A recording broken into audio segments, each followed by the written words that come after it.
你欣賞自己身體嘅邊一個部分咧？我中意自己嘴咯，點解咧？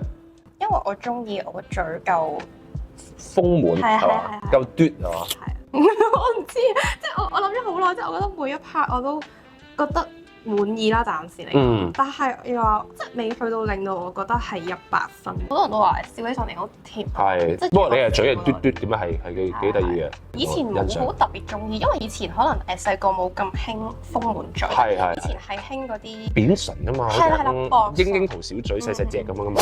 有冇曾經有男朋友啊問你話你個嘴好好錫，非常 good 咁樣咧？佢冇特別咁樣講，但係佢會成日咬我個嘴。我可以代表男生去講啦，呢個係絕對一個欣賞嘅行為嚟嘅。係嘛？唔好錫係唔會咬，即係輕輕咬你個嘴。佢輕輕啲。佢兜嘢晒落嚟，佢想據為己有喎。似乎佢好中意你嘅嘴啦，我又可以幫佢答啦。我覺得咬成10分鐘咁樣咯。佢好肚餓。我都中意啊，所以見到件衫有咁多嘴唇啊。我估你以前個嘴咧就應該冇咁豐滿，你咬到。